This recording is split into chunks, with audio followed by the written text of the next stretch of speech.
virement non autorisé nous soit remboursé par la banque. Mais dans les faits, ce n'est pas toujours le cas.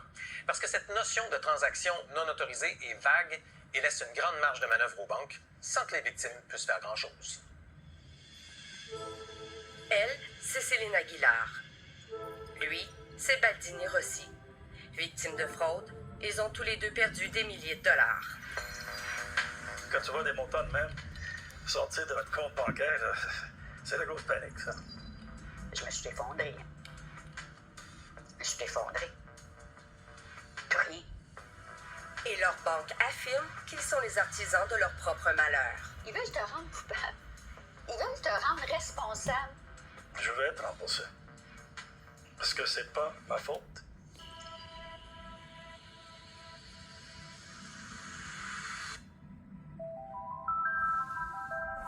Comme tous les lundis matins, Céline Aguilar vérifie son compte de banque. J'ouvre mon ordi, 10 heures le matin, je m'en rappelle comme c'était hier.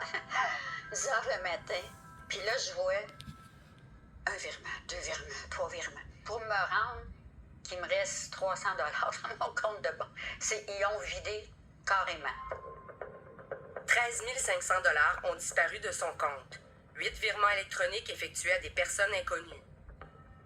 En panique, Mme Aguilar appelle sa banque, la BMO, avec l'intention de faire bloquer les virements. Là, j'ai attendu être sur la ligne, peut-être une dizaine de minutes, pour me dire, madame, il est trop tard, ils ont encaissé. Là, elle me dit, madame, elle dit ça s'est fait dans la fin de semaine. C'est parce que vous ne le voyez pas, parce que la fin de semaine, on ne voit pas les transactions. J'ai dit, ben oui, mais j'ai pas eu personne qui me dit, un virement a été effectué. J'ai pas personne non plus qui me dit qu'il a été accepté. Elle fait tout ce que sa banque lui demande. Elle se rend au poste de police pour obtenir un rapport d'événement, puis se rend à sa succursale le lendemain, avec l'espoir d'être remboursée. La seule chose qu'elle dit, madame Aguilar, je suis désolée. OK, ça veut dire quoi? Désolée. Là, ça veut-tu dire que je ne serais pas payée? Là, j'ai dit, regardez, là, ils m'ont tout vidé mon compte, là. J'ai pas d'autres. Qu'est-ce que je fais? Sous le choc, Mme Aguilar comprend qu'elle ne pourra pas récupérer son argent de sitôt. Elle devra attendre les conclusions de la banque. J'étais très peinée. Je me suis sentie, là, on se débarrasse de vous, allez-vous-en. Puis là, je dis, ça fait 30 ans que je suis ici. Hey, j'ai dit, nous, là, on met notre argent à la banque. Avec plein de confiance, on la garde pas chez nous parce que c'est pas sécuritaire. Si on peut plus être sécuritaire dans une banque, on fait quoi? Mme Aguilar n'est pas la seule à vivre ce cauchemar. Baldini Rossi est propriétaire d'un centre de sport à Sainte-Adèle. Un lundi matin, il a lui aussi une mauvaise surprise en consultant son compte de banque. J'ai vu 2 transactions de 3 000 $ faites à une source que je ne connais pas. J'ai vu que c'était marqué paperless at paper.com, mais je connais pas cette compagnie pas tout. Sans attendre, M. Rossi appelle sa banque. Mais le pire, l'agent fait une erreur et ne bloque pas tous ses comptes immédiatement. 2 heures plus tard, un autre montant de 2 750 $ disparaît.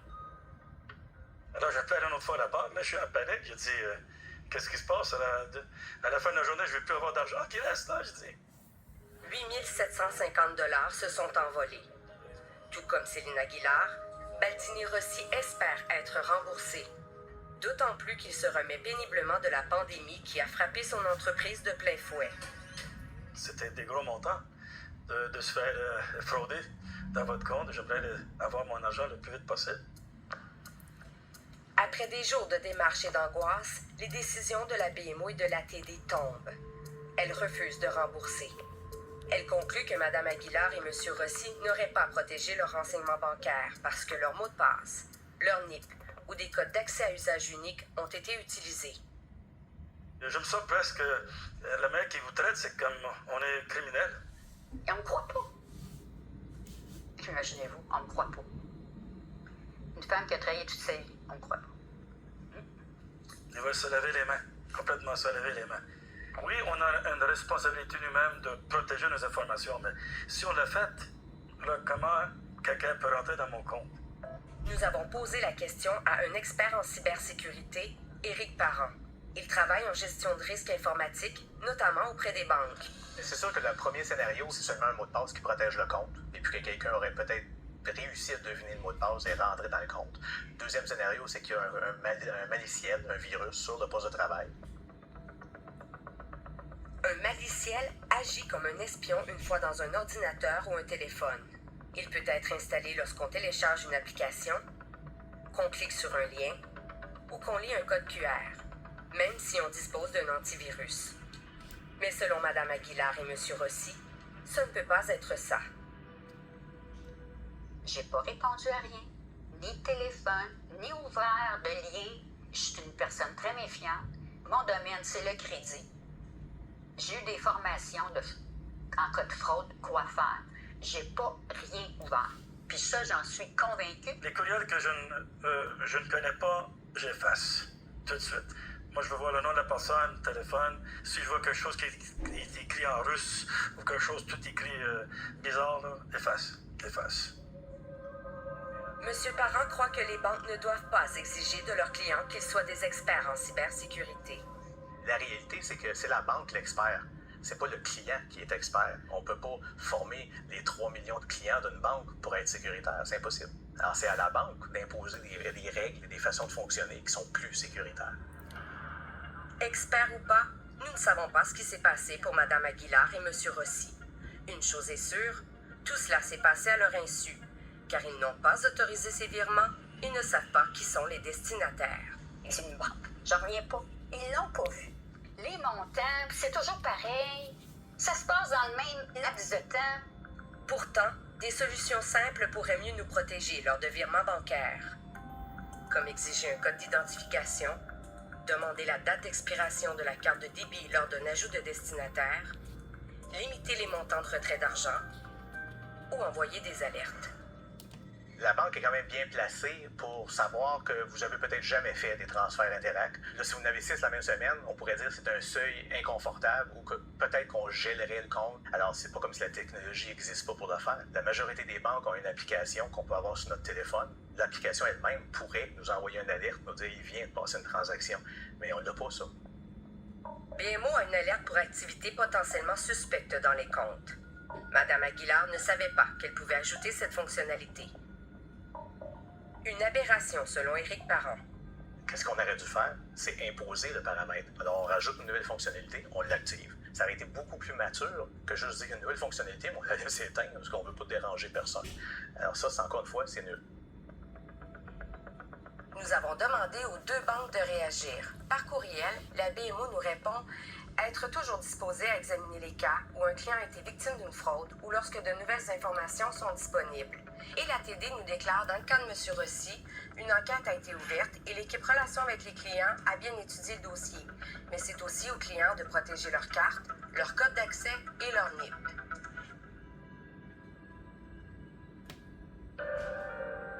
Mme Aguilar et M. Rossi ne resteront pas les bras croisés.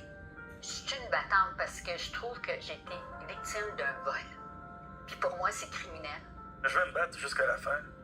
Je vais faire les choses légales pour récupérer mon argent.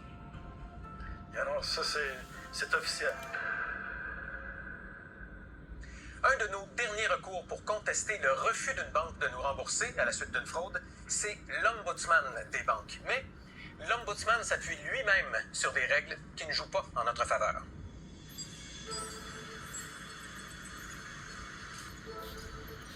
Si c'était ma faute, mia colpa on dit en italien.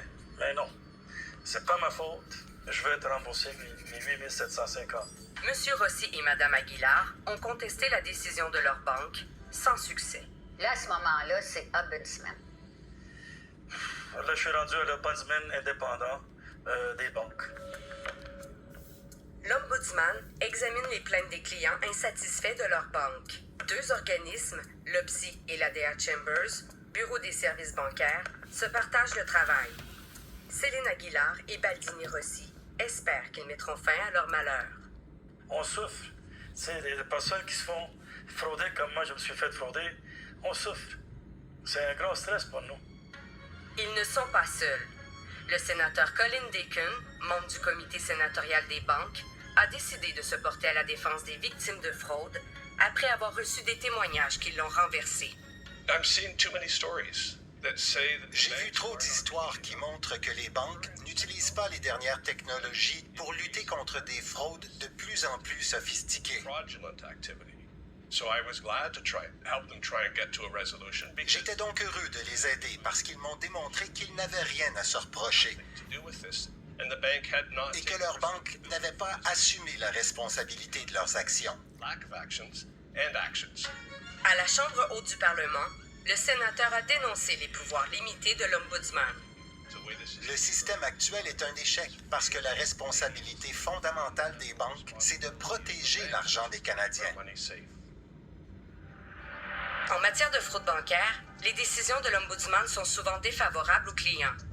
En 2023, seulement 17% des gens qui ont porté plainte ont obtenu un remboursement ou un règlement. Le sénateur n'est pas surpris du nombre peu élevé de citoyens qui ont gain de cause. So Ces chiffres ont du sens. Je pense qu'ils ne sont pas acceptables. Alexandre Plourde, avocat et analyste chez Option Consommateur, dénonce lui aussi le fonctionnement de l'Ombudsman. C'est très bien qu'on ait un processus de plainte, c'est très bien qu'on ait un organisme externe qui vérifie les plaintes, qui puisse émettre des décisions. L'enjeu, c'est que les lois que cet organisme-là applique ne sont pas suffisamment rigoureuses pour protéger adéquatement les consommateurs. Le problème, c'est que l'Ombudsman doit se référer à la convention bancaire pour prendre des décisions. La convention, c'est le contrat qui lie la banque et le client. C'est des contrats qui ratissent large, qui sont rédigés en des termes parfois assez généraux, qui permettent à la banque de reprocher aux consommateurs différentes choses. Par exemple, de ne pas avoir protégé ses codes de sécurité, d'avoir employé de mauvaises mesures de sécurité. Et à ce moment-là, la banque peut dire aux consommateurs, ben voilà, vous avez manqué au contrat, ben maintenant on vous fait reposer la perte sur vous. Dans ces contrats, les clients ont des obligations, mais ils ne connaissent pas toujours leur portée. On ne peut pas leur reprocher de ne pas lire les contrats. C'est des contrats qui sont soporifiques, qui sont très longs. C'est même rationnel d'un consommateur de ne pas les lire de toute façon parce qu'on ne peut pas en négocier le contenu. Pire encore, une banque peut modifier à peu près à tout moment le contenu de ce contrat-là pour ajouter des clauses. Après plusieurs semaines d'attente, Mme Aguilar et M. Rossi reçoivent la réponse de l'Ombudsman, qui donne raison à leur banque. Leur Ombudsman refuse de recommander un remboursement, sauf pour les 2 750 $ que M. Rossi a perdus à cause de l'erreur d'un employé. Pour moi, c'est zéro toute la ligne Ombudsman. Eux sont supposés te représenter, sont supposés t'aider. Je n'ai pas senti ça du tout. Ils m'ont pas aidé du tout. L'Ombudsman des banques, l'OPSI, se défend en expliquant que son rôle est d'examiner si le consommateur a été traité équitablement et d'enquêter sur la conduite de la banque à la lumière de ses obligations légales et contractuelles. En d'autres mots, il répète qu'il est lié par la convention bancaire.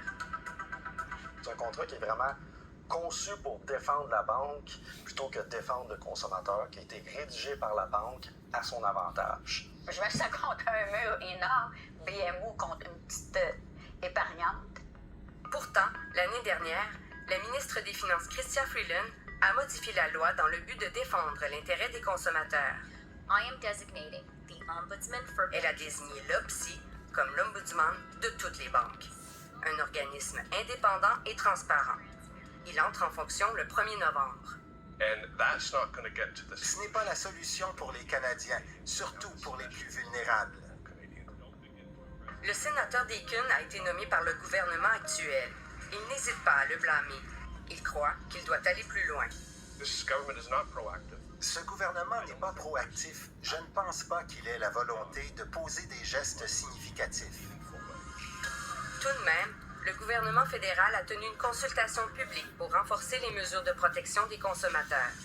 C'est intéressant que le gouvernement s'intéresse à la question, consulte la population sur cet enjeu-là, mais ce qu'on espère, c'est que ça va déboucher rapidement vers des lois dont on a grandement besoin au Canada.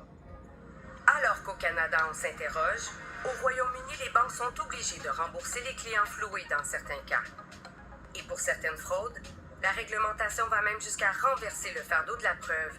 Donc, c'est à la banque de démontrer que son client a commis une faute. What the UK has done Il is faut faire comme le Royaume-Uni. Nous devons inverser le fardeau de la preuve, rendre la banque responsable. Elle doit prouver que le client a été négligent ou complice. or complicit. C'est le genre de précision qui devrait être apportée à la loi, à mon avis, pour s'assurer de protéger efficacement les consommateurs. Et le Canada devrait regarder très sérieusement ce qui se passe à l'étranger en ce moment et prendre exemple là-dessus. Mais les banques ne veulent pas être les seules à porter le fardeau. Leur association nous déclare que la sécurité est une responsabilité partagée entre la population, le gouvernement, les institutions financières, les entreprises de télécommunications, les forces de l'ordre et les tribunaux. Avec les lois actuelles, il ne reste qu'un ultime recours pour Mme Aguilar et M. Rossi, les tribunaux. Monsieur, madame, tout le monde, ils n'iront pas jusqu'au bout de même. Toute la bureaucratie, c'est trop lourd. Je vais communiquer avec un avocat qui a une expertise dans ce domaine et je vais poursuivre mon cas comme ça. Non, je ne vais pas laisser tomber. Non.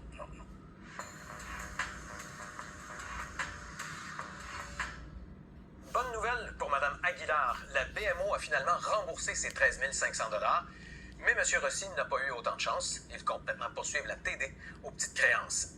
Au Québec, le fameux projet de loi 72, qui est présentement à l'étude, prévoit de limiter votre responsabilité à 50 $ en cas de retrait non autorisé. Mais encore là, cette notion de transaction non autorisée n'est pas clairement définie.